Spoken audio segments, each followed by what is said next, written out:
Nii, ja nüüd lähme siis kava kohaselt jälle eesti keele peale üle ja Lauri Tuulberg, sina korbid, nagu ma aru saan, majasid tehase seinte vahel ja puudutad inimesi, jah? Tuleb nii välja, jah? No, lase käia. Tere, minu poolt ka. Esiteks ma just tahaks öelda komplimendid korraldajatele, et see teemade käsitlus on üliterav. Ma olen viimasel 3 aastal, kui ma Venemit olen just käinud mitmel konverentsil Saksamaal, iga kord Skandinaavias ja see teemade käsitlus on siin tõesti hea. Et ma ei arvanud, et see nii põnev on.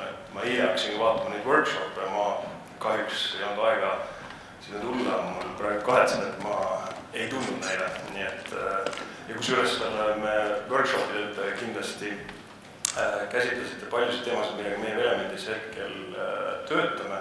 Nii et mõned slaidid, ma loodan, et teil ei ole igavad, sest siin on paljud teemad, mis korduvad. Ma ise usun isiklikult seda, et ehitus on muidugi järgmise 50 aasta jooksul üks põnevamaid sektorid, kus üldse olla.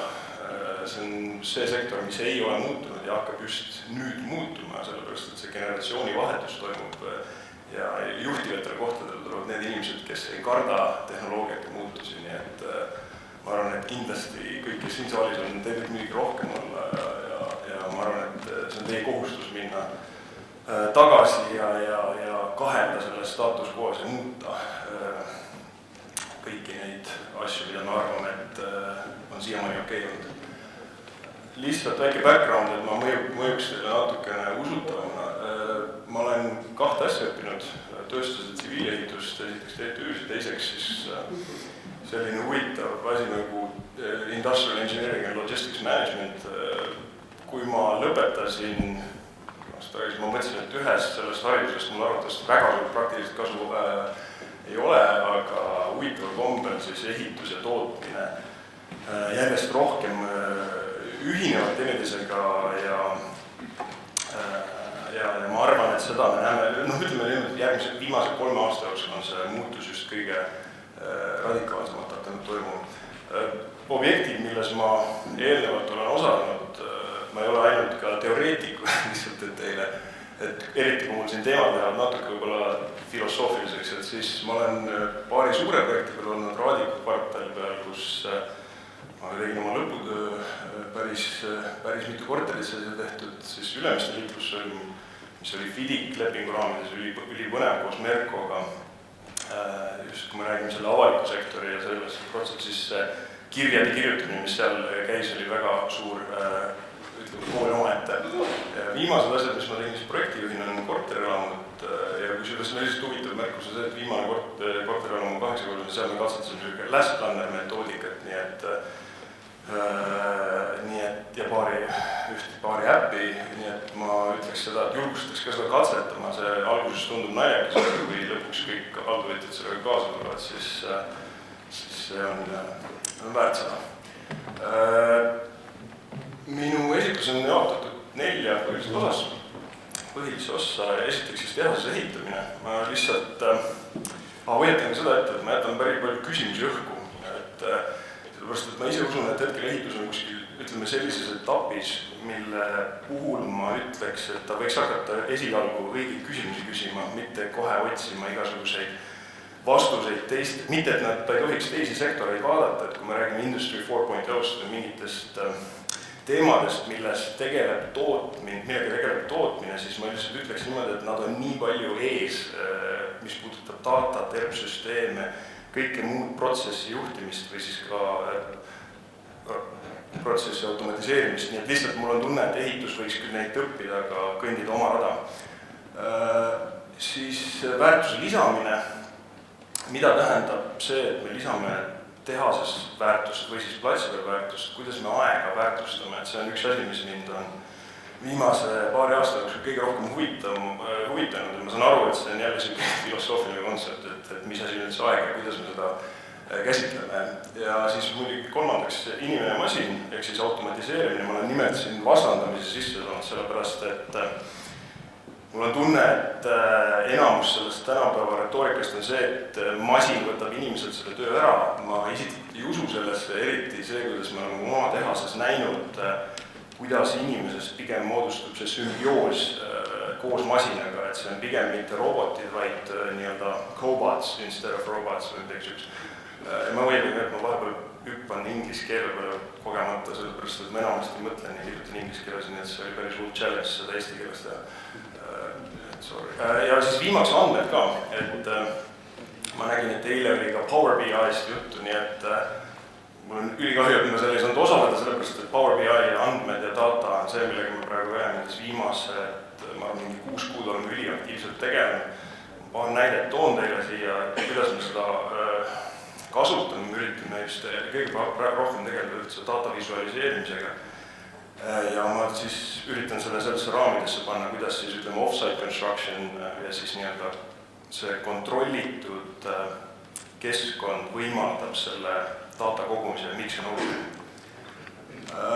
Okei, tehase ehitamine. Et mis mind kõige rohkem huvitab tehase puhul ja kuna mul on ka tootmise õppimise, tootmise nii-öelda haridus background, siis miks ehitus nimetan ennast ehituseks, tootmine tootmiseks, mis asi on üldse toode ja mul on tunne, et enamasti siis me räägime kogu aeg sellest vastandusest, ehitus on pikka aega üritanud seda seletada, et ei, me ei ole nagu tootmine, me ei ole ehitus ja meil on ehitusprobleemid, aga minu arust see, kuidas vaadata, ja muidugi ma ei saa üle ümber autotööstusest, need paljud need näited, mis autotööstusest tulevad, minu arust õigustatud ehituses, sellepärast, et kui me vaatame siis, kuhu autotööstus hetkel liigub, siis on seal palju paralleele. Esiteks, mis asi on tootmine? No, ma võtin selle Wikipediast, et sellepärast ka sõnastus vist selline, et aga mis mind hetkel võib-olla kõige rohkem on huvitanud, on see, et tegelikult ka elemendis, et mis asi see toode on.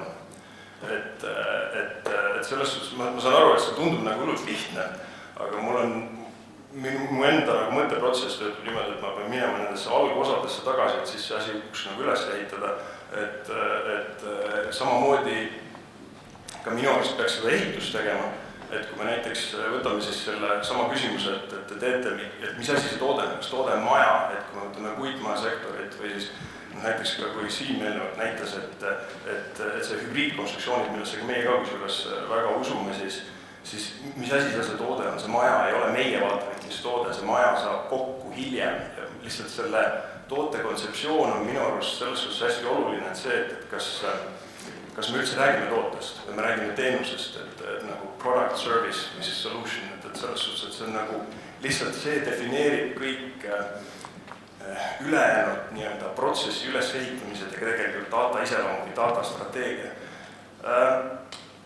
Jah. Ütleme, autotööstuse juurde minnes, siis ma saan aru, et enamus standardpilte on tavaliselt sellised.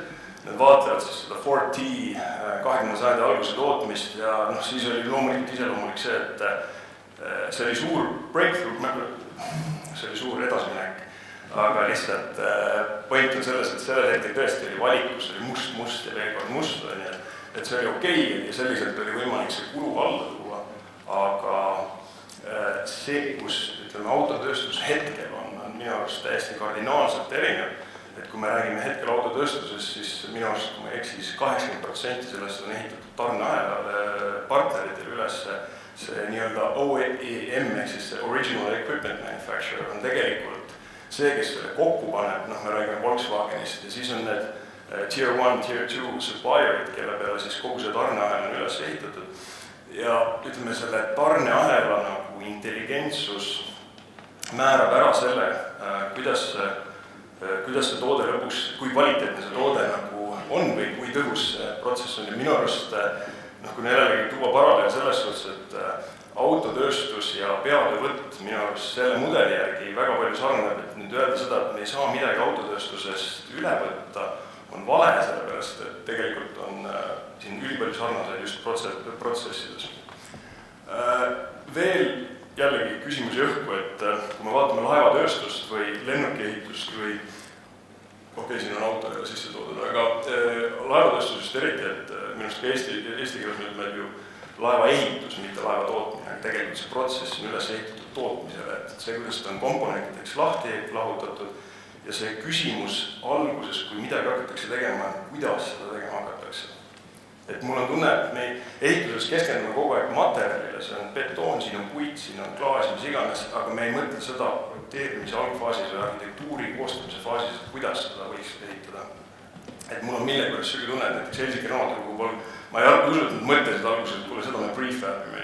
Et see on lihtsalt Timbeko professionaalsus, et seda oli võimalik prefabida. Jällegi ehituses, tulles tagasi siia nüüd sellesse puitmaa sektorisse, et siin on küsimus jällegi selles, et mis asi on siin toode. Et siin on tegelikult Eesti majatooted, siin on kodumajad näiteid, kui ma eksin ka betoonielementide toote näiteid, et siin on küsimus on selles, et mis asi on siin toode, mis on näiteks Harmeti jaoks toode, mis on kliendi jaoks toode. Et kui see on ülilihtne, siis tõesti käis mida sa jaurad seda, aga ja siis siit minu jaoks tekibki nagu küsimus, et mis vahe on kodumajal, mis vahe on kodumajal Merkol, Harmetil, Skanskal, TMB-l ja Elemendis näiteks. Et lihtsalt see, kuidas me teineteist mõtestame, et siin oli küsimus, et te olete tootjad ja nüüd Merko on ehitaja, kuidas kodumajal ei ole ehitaja? See toode kliendi vaatevinklist on sama lihtsalt, et selles suhtes, et nendel kahel on ülipalju sarnasusi, ma lihtsalt tõin siia mingid osad välja, komponendid, lõpptoode, inimesed ja just oluline, siis aeg on sama, lihtsalt ainuke asi, mida nad teevad teistmoodi protsess. See, kuidas nad aega kasutavad. Ja mis minu jaoks, kui ma tulin sellest peatöötusektorist, ütleme prefab sektorist, off-site construction sektorist, mida ma ise näinud on see, et selle protsessi muutusega toimub mõtteviisi muutus. Nii peatöövõtjas, kellega me koos suhtleme ja ütleme, kuidas see protsess üleüldse nagu sunnib peatöövõtjat eelnevalt mõtlema üleüldse sellele tarneahelale. Ja pluss Eesti ehitit mõjub hullult hästi, siis ka veel puit siia põrand, siis nad hakkavad kartma, et selle põlema ja selle mädanema kohe nii kui vett saab ja nii edasi, et siin on igasuguseid naljakaid lugusid, mida arutada just Eesti ehitajate arusaamisest ja puidust. Ja nüüd me jõuamegi selleni, mille eest klient maksab, kuidas see väärtus tekib, kes seda väärtust tekitab, kuidas me üleüldse nagu mõtestame seda, et milline selle toote väärtus kliendini jõuab ja siis jõuame selle väärtuse lisami. Tegelikult me räägime siis nii-öelda non-value added, value added time ja siis on supportive. Ma arvan, et need graafikud, mis arvatavasti siin läbi käinud, kui ma ei eksi, siis ma pakun, et see on lean construction puhul väga oluline olnud niikuinii. Aga see erinevus on lihtsalt meeletu selles suhtes, et kui tootmises selle ajakasutus, selle tõhusa aja, siis value added time kasutus on 31%, siis jällegi, kui vaadata seda, see aeg on sama lihtsalt see, kuidas me seda kasutame. Et ehituses, kui ma eksis, ka sama number on see mehe produktiivne aeg on kuskil 30% platsi peal, ma ei tea, kas soomlased tegid seda statistikat ja nii edasi.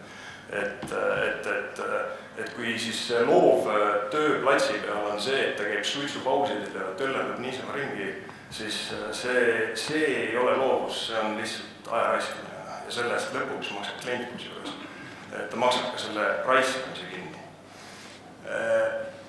Minu arust veel üks põhiprobleemidest on see, et kuidas ehitus üritab seda value added time või non-value added time.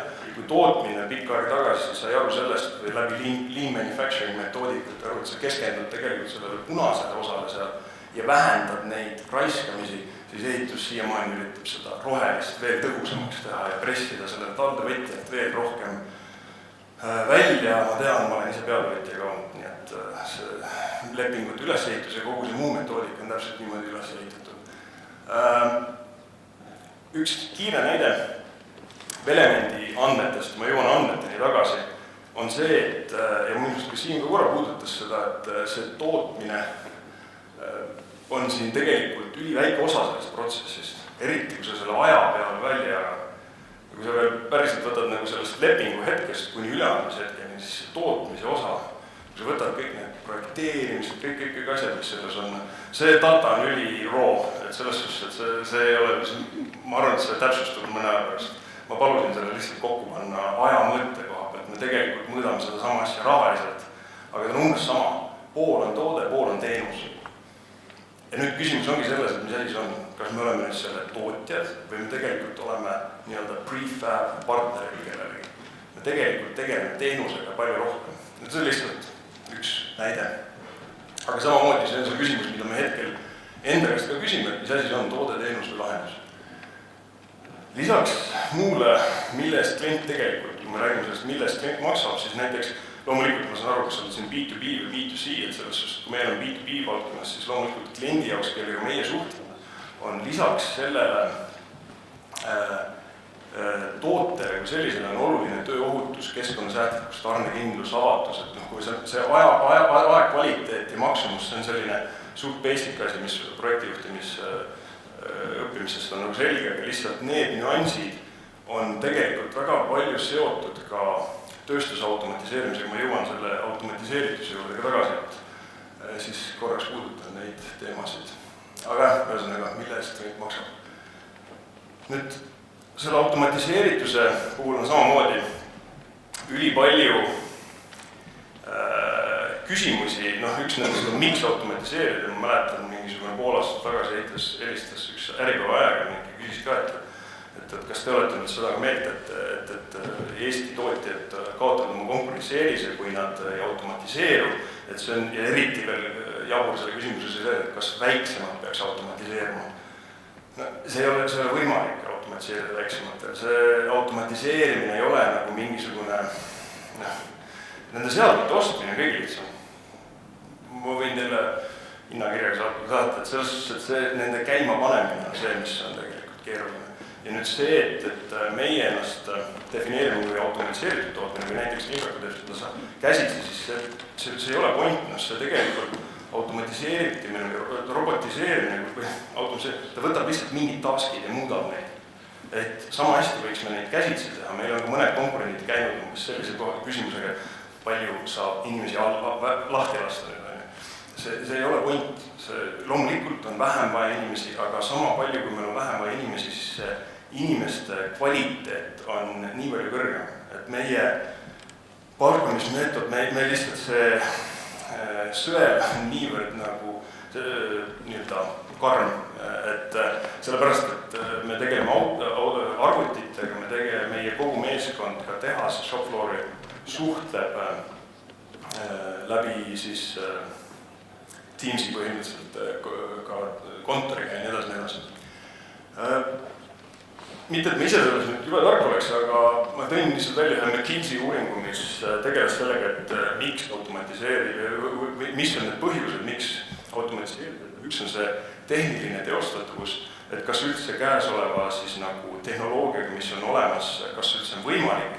Ja kohe jõuame ka selleni, et see nii-öelda majade printimine või 3D printimine ja siis üleüldse siis see tehnoloogia või platsi robotiseerimine. Tehnoloogia ja tarkvara kulu, see on suhteliselt nagu obvious, aga minu arust siis järgmine oskustöö vähesuse kulu. Ja võt see on see üks nüanss, mis nagu ehituses üle maailma, millega nüüd off-site constructionil või siis ka automatiseeritud tootmised on kõige rohkem kokkupuudet, on just see, et see oskustööjõud lihtsalt on vähem. Küsimus ei ole selles, et sulle kulu on kuluks, aga sul lihtsalt, ma järjest rohkem kuuleme seda igalt poolt, et need inimesed lihtsalt ei ole. Noored inimesed ei lähe ehitusse, nad ei taha platsi peal olla. Ma ise ka ei saa, miks ma tahaks seal märjas olema, et küsimus on see, et kui sa saad seda teha kontrollitud tingimustes, kuivas ja ma võin näidata hiljem ka paar pilti, kus see, et see nüüd on igav, see on suhteline mõiste, aga ma olen nõus teatud nii-öelda repetitive tasks, need on, et ühesõnaga need sellised, ütleme, naelad tampimine sisse, ma saan aru, et see on täiesti loogiline, et saad automatiseerida, aga see automatiseerimine ei lahenda, selle käskluse andmine, see tundub jubelt lihtne, aga see tähendab seda, et see fookus liigub hoopis mujale. Ta liigub tegelikult sellele projekteerimisele, ehk siis kämm-käed käsklusest andmisele. Tööjõukulu välised eelised, see on jälle sama teema, et mis on meie klientidel oluline, see kvaliteet, stabiilsus, tootlikkus, tööohutus. Kui me töötame näiteks koos IKEA või siis nii-öelda Boklocki, mis on IKEA Skanska, siis nende jaoks see, et meie töötame ohutult, on täpselt sama oluline, kui tema platsida töötab ohutult, sest tegelikult me ei olemegi tema plats, see on off-site construction. Mina vastutan, mitte nüüd päris juriidiliselt, aga see on üks asi, mida me loeme väga põhjalikult, et millal oli viimane tööõnnetus. Ja kui te nüüd mõtlete platsi peal, ja kus juures see viimane tööõnnetus, mis ka lõppes surmaga, oli tegelikult Randi Tulbergi objekti peal, nii et päris vastik. Seadusandlik ja sotsiaalne aktsepteerimine on selline asi, mis võib-olla Eestis, see arvestuse konflikt on ikkagi olemas ja aga ma ei ole sinna veel jõudnud. Lihtsalt sellest samast uurimusest on huvitav vaadata seda sama ehitust, kus see potentsiaal kõige rohkem on. Ma lihtsalt lühidalt, ma soovitan teil tutvuge selle uurimusega lihtsalt see, et kui me siin on nüüd need tegevused jaotatud 7 põhigrupiks nii-öelda, ja see kõige huvitavam on see, et kui me vaatame seda predictable physical work või unpredictable physical work, siis tegelikult, et see on tehtud nagu predictable või unpredictable environmentis, siis see potentsiaal, ma arvan, tõsta võimalikult palju sellest tööst või sellest väärtuse lisamisest, sellest unpredictable environmentist, sellest predictable environmenti, ehk siis küsimus ongi selles, et kui palju väärtust me saame luua siis selles etteaimatavas või siis nagu kontrollitavas füüsilises keskkonnas. See on see, kus see off-site constructioni kõige suurem nagu pluss on. Ja tegelikult jällegi, mis on omavahel seotud, milline on siis viimast funktsioon, on see data processing ja data collection, et te võite vaadata, milline see potentsiaal ehitussektoris on tegelikult just selle data collection ja data protsess. Ja kusjuures see on jällegi omavahel seotud, sellepärast, et kui sa teed seda platsi pealt, siis minu hinnangul on see probleem, et see data ei ole tihtipeale usaldusväärne, kes seda kogub, neid muutujaid ja nii palju. Ma arvan, et igas akadeemiliselt samamoodi, et sa pead muutujad fikseerima, et üldse mingisuguseid otsuseid teha. Ehk siis, kui sa oled üli suurte muutujate arvuga keskkonnas, siis see data ei ole lihtsalt, inglise keeles kõige parem sõna on meaningful. Sa ei saa selle dataga nagu usaldusväärselt mingit otsuseid teha. Muidugi me räägime seda, et see peab järjest täpsem olema. Kuidas automatiseerida ehitust? Siin on nüüd see koht, kus ma nagu lähen iga kord vaidlema, mina sellesse ei usu. Puhtalt tarneahela loogika vaatevinklist ehitus või maja kui selline on multikomponentne toode, ta järjest rohkem keerukamaks läheb. Me räägime, ma pärast hiljem näitan teile siis nii-öelda materjali loetelu, mida me ehituses kasutame tehases. See puidu osakaal sellest on lihtsalt üks fragment. Et tõenäoliselt mul on hea meel, kui ma eksin selles asjas, aga lihtsalt minu jaoks selle tarneahelas ütleme see supply chain, mis selle puhul nagu toimub, on niivõrd jabur, sellepärast, et see on piltlikult sama, kui me hakkame autotööstuses tegema niimoodi, et see tehas on kuskil siis nii-öelda teeninduse taga ja siis ta toodab selle multikomponentse toote mingi superprinteriga valmis. Ma saan aru, et mingisuguses sci-fi maailmas on see võimalik, aga see antud juhul see tõhusus ei tule siit ja veel eriti, kui me räägime siin printimist, me räägime betoonist ja selleni me jõuame, et siin CO2 ja ma ei hakka siin isegi praegu liikuma. Teine asi, mis minu arust on jabur, on siis robotid, nagu näiteks Inglismaalt üks näide, üks robot, mis toodab müüritaduja robot.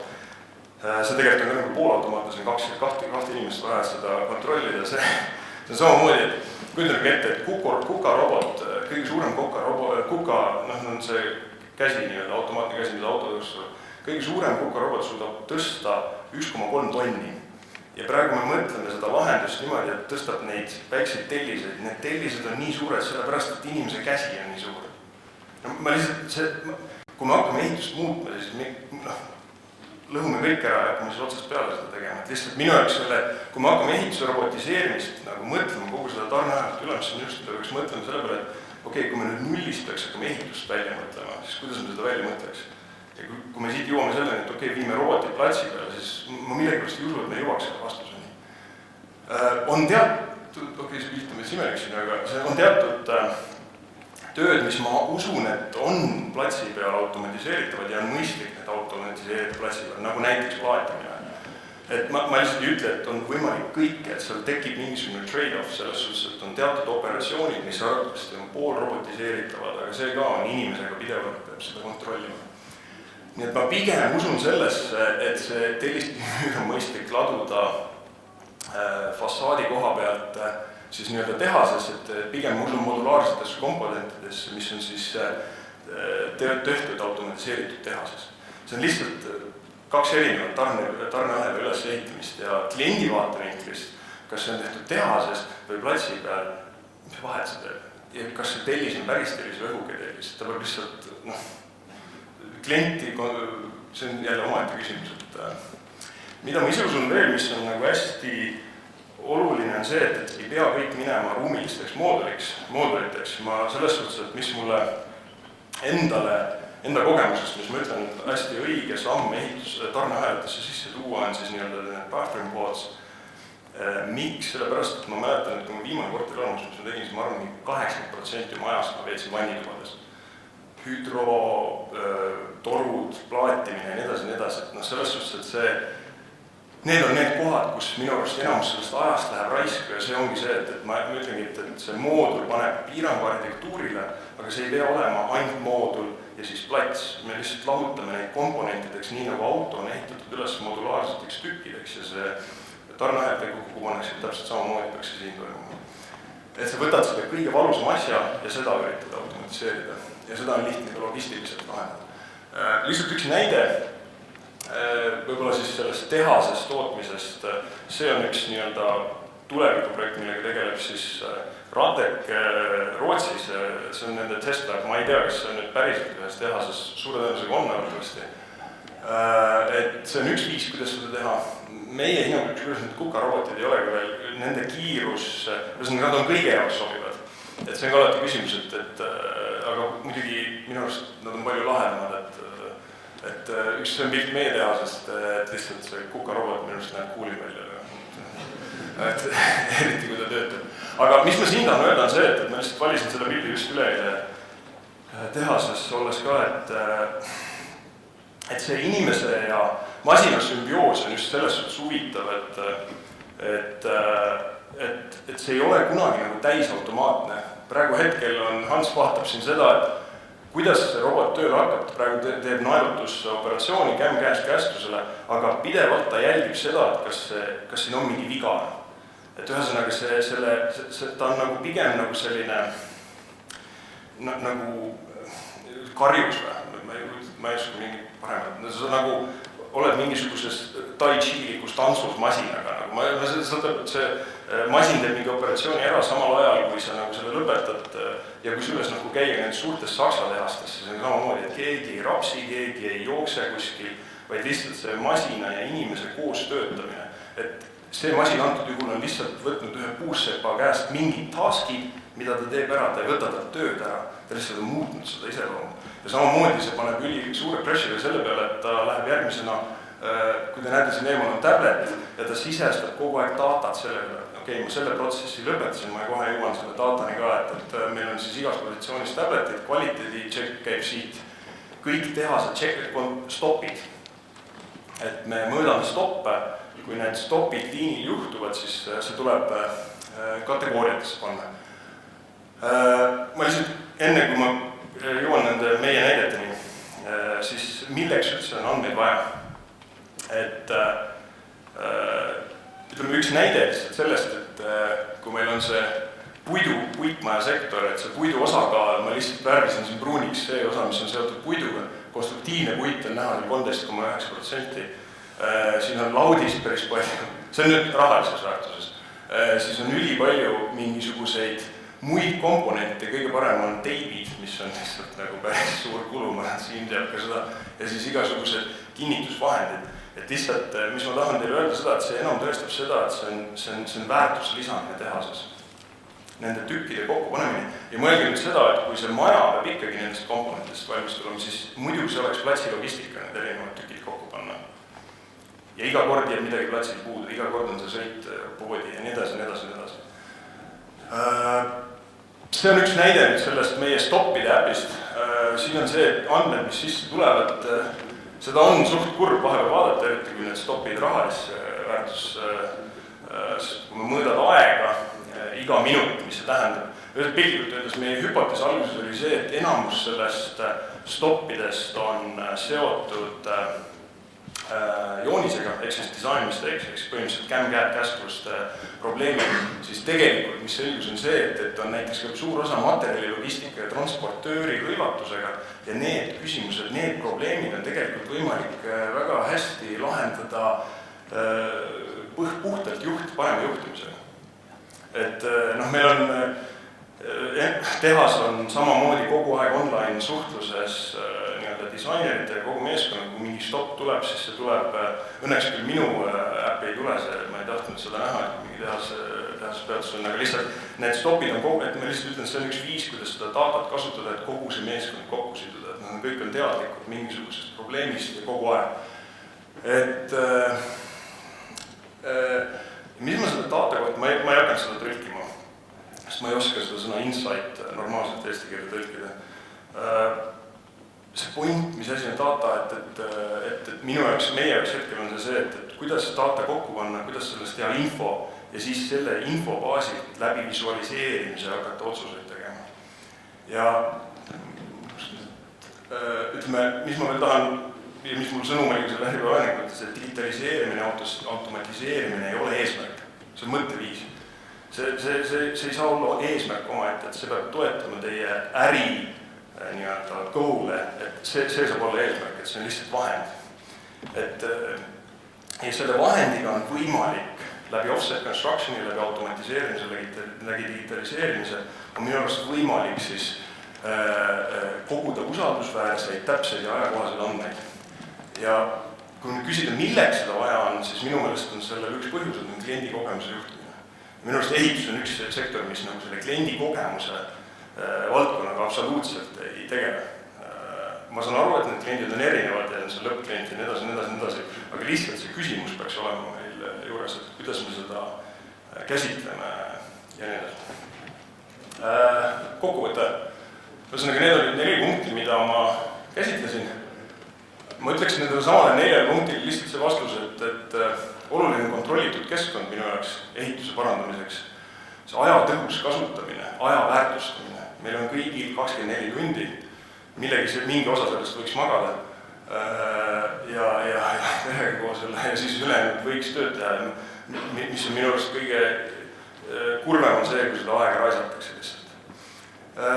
Stabiilsus ja kvaliteet on see, mis on seotud automatiseeritusega, see produktiivsus on liiga palju esikohal, siin on muud komponendid, inimese heaolu näiteks, töö meie endal, kui inimesed tõstavad siis nii-öelda plaatmaterjali läbi vaakumtõstukite ja nende 5 aasta pärast, ta läheb pärast tööd koju ja esimene mõte ei ole tal, kuidas õlle lahti teha, vaid ta saab lapsega juba mängida ka.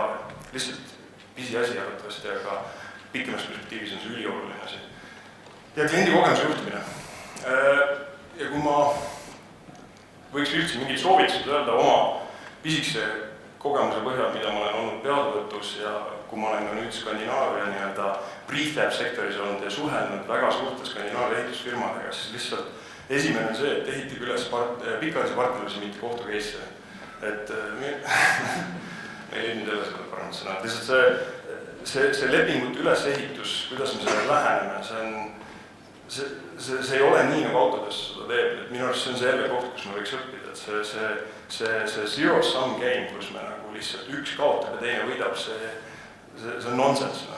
Eriti kas või isegi arhitektuurist rääkides, see on pikem teema. Looge ehitussüsteeme, mitte standardtooteid. Siin jälle samamoodi, et küsimus on selles modulaarsuses, interface'ides, et ma ei oska, kas see on platvorm või mis iganes, nii edasi, et ütleme nii-öelda building systems on ühesõnaga oma. Ja kolmandaks lihtsalt, et robotid on kallid ja keerulised tööriistad, mille paneb tööle pädev meeskond. Inimkvaliteet tõuseb läbi selle, inimkvaliteedi nõudlus tõuseb läbi selle robotiseerituse. Mis kõik? Jah.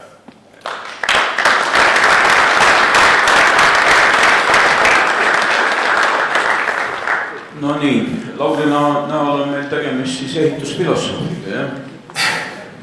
Vahepeal on see tunne, aga keegi võib sellega tegelema. Nii, ütle oma arvamus selle number 31% kohta seal. Sa ütlesid, et 31% on see aeg, mida me nii-öelda efektiivselt kasutame, aga selge on see, et sa vastandasid seal ka inimest ja masinat, inimene ei saa olla masin, seega 100% on ebareaalne. Ja küsimus ei olegi lihtsalt selles, et jällegi, et selle tõhusa aja veel tõhusamaks muutmises, küsimus on selle ebatõhusa aja vähendamises.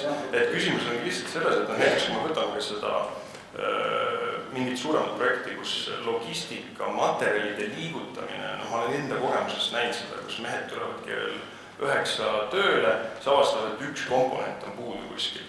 Meil vastupidiselt sellele on olemas ERP-süsteem, mis ütleb, et see miinimumkogus on langenud kuskile. Need liikumised, ma ei kujuta ette palju nende tordikarpidega ja nende Bauhofide vahel käiaks, et seda võiks trackida kunagi. Ma arvan, et see data oleks suhteliselt masendav.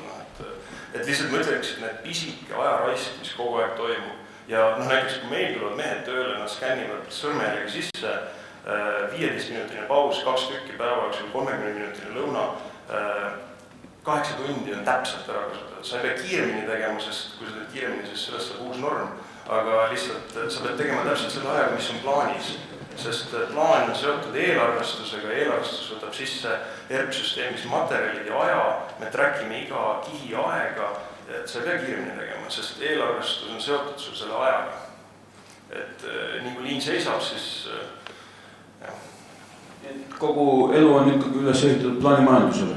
Ei, kogu elu on seotud andmetega lihtsalt ja kui me neid andmeid ei kogu, siis lihtsalt me ei saa teha mingisuguseid normaalseid otsuseid, me lihtsalt teeme kõhutunde pealt neid otsuseid ja see on vale, see hüpoteesi panek on, me peame lihtsalt andmeid hakkama koguma, aga mu väide on see, et ehitus ei suuda seda erinevatel platsidelt adekvaatselt sellisel kvaliteedi tasemel võtta, et management saaks teha mingisuguseid õigeid otsuseid. No nii poisid tüdrukud, küsige ka. Oi, kui palju käsa küs.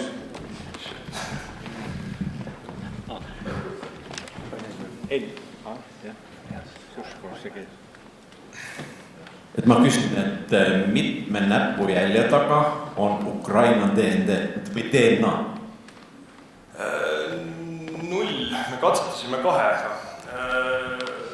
Sa mõtled, see renditööjõud, see ei tööta siin. Sellel hetkel, kui nad said aru, mida selles tehasest teha, siis ta ütles, et me läheme koju ja siis vahetusid 2 venda, kes olid aastaselt 0-st pihta. See ongi nii oluline, et meil ei ole tehast ja kontorit, see on kõik üks tiim. Meie tehase töötajad kirjutavad pildiga tõenäoliselt chati vahendusel kogu aeg online'is, et siin on stopp, tule siin miks me tahame ka näiteks paberist ütleme minna üldse digitaalsete jooniste peale. Lihtsalt point on selles, et kui seal on mingi kämm-käed viga, siis kui see joonis on välja prinditud ja meestele platsidele antud, või platsidele, laudatööle antud, et siis lihtsalt nii kui see joonise paranduse sisse tuleb, siis see on surnud info tegelikult. Me ei ole veel seal, aga see mõte on selles suunas. Nii, seal on minker jah küsinud. Et ma vaatasin, et see keskmine tootmisseisaks oli 4,8 tundi selle nende andmete, mis su seinal oli. Nii. Et on see realistlik, et see keskmine seisak oli 4,8 tundi või mis aja peale sul see 68 000 minutit seisakuid oli võetud? 89 000.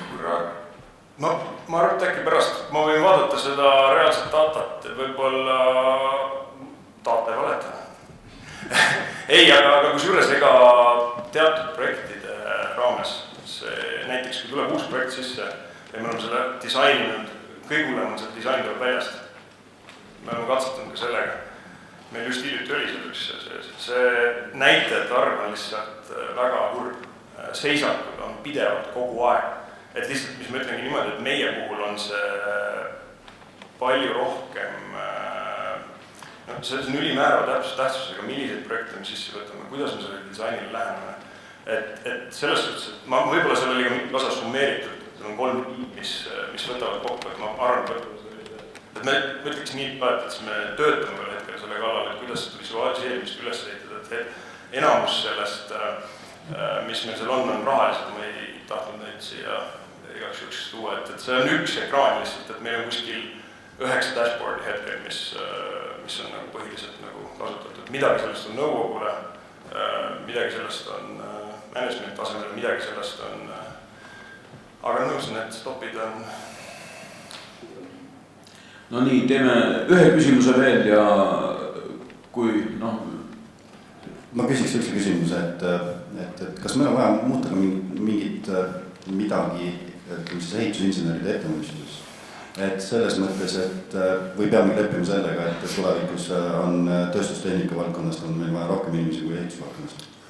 Jah, see on küll hea küsimus, me oleme seda paar aastat tagasi ka küsinud, et kes see meie disainer on näiteks, kes neid kämm-käed käskusi annab. Et kas ta piltlikult ka, kas tal on inseneriga nii-öelda, kas ta peab tegelikult olema rohkem nii-öelda graafiliste võimetega, et ta suudab mudelis paremini orienteerida, sellepärast, et mõnes mõttes see arvutus võiks olla parameetriline niikuinii, et selles suhtes, et see tugevuste arvutuste teema, see on niikuinii selline, minu arust nende muutujate arv selles valemis on nii väike, et kui me võtame päriselt, mida mingid kvantarvutud, mis suudab teha, siis see ehituse probleemi lahendamine on lihtsalt sellise tahte küsimus minu arust, et ma saan aru, et neid muutujaid on palju ja et siis insener peab ikkagi sinna sekkuma, aga lihtsalt vähemalt mingi osa sellest nagu standardiseerida. Nii et ma pigem olen nõus aga, et see, me oleme kas või seda mõelnud, kas ta tegelikult programmeerimist õppib rohkem, et leida mingisuguseid lahendusi ja teha siis nii-öelda standard. Ta peab mõtlema selles suunas, et kogu aeg teha oma elu lihtsamaks, et ta peab näiteks laisk olema ka. Nii, mine siis nüüd laisklema, aitäh sulle.